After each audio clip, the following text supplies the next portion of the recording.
Mabilis ang balita mga tol, bumanat si Oscar De La Hoya sa gimmick ni Canelo at Crawford. Sinabi ni De La Hoya nakakatawa ang promo para sa laban ni Canelo at Crawford. May litrato pa silang dalawa na magkasamang kumakain. Parang mag-best friend lang sila, parang magbarkada o magpamilya.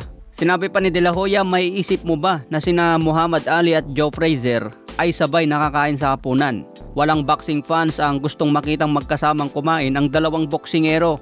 Ang gusto ng fans makita na may totoong giyera na mangyayari, hindi yung parang kainan at champagne lang.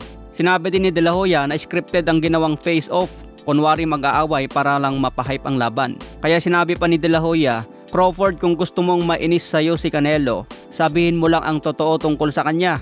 Banggitin mo ang pagpositive niya sa bawal na gamot. Siguradong may inis yan at hindi halatang scripted. Ayan mga tol ang pambabatikos ni De La Hoya sa pakulo ni Canelo at Crawford, kung saan kikita si Canelo ng siguradong $150 million, samantala si Crawford $50 million. Napakalaki ng bayad sa kanila mga tol, kaya pumalag si Canelo dahil malaki talaga ang bigayan. Natatawa na lang si De La Hoya, bakit daw kasi magkasama pang dalawang kumain sa labas at nakangiti pa. Pero pagdating sa face-off, kunwari galit-galitan ng dalawa.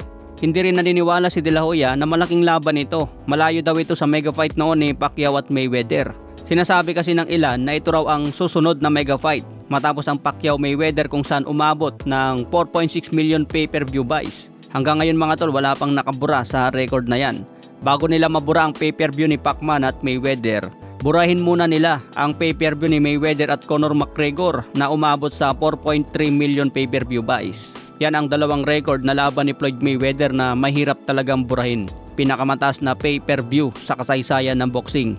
Sa iba pang balita, nakanda na rin si Deontay Wilder para sa kanyang pagbabalik bukas, araw ng Sabado, June 28 dito sa Pilipinas. Tumimbang si Wilder ng 225.5 pounds, samantala si Herndon 218.2 pounds. Sinabi ni Wilder, nakapokus ako ngayon sa laban ko para matapos ko ito ng malupit. Para sa akin mahalaga ang magsaya habang natutupad pa rin ang mga layunin ko. Isa akong knockout artist, yan talaga ang ginagawa ko. Ako ang pinakamalakas sumuntok sa kasaysayan ng boxing. Kailangan ko lang gawin ang itinuro sa akin sa training.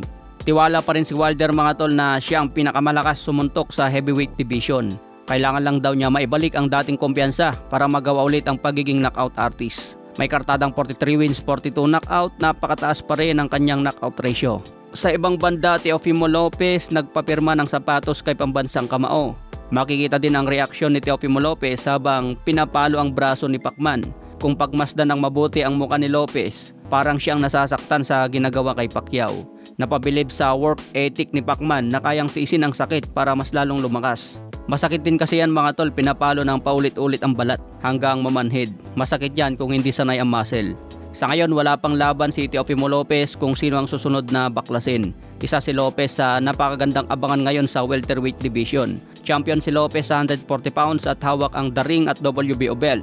Balak na rin ni Lopez sakupin ang 147 welterweight. Kaya nga si Jaron Ennis agad ang unang pinuntirya. Pero umakyat na si Jaron Ennis sa 154 pounds.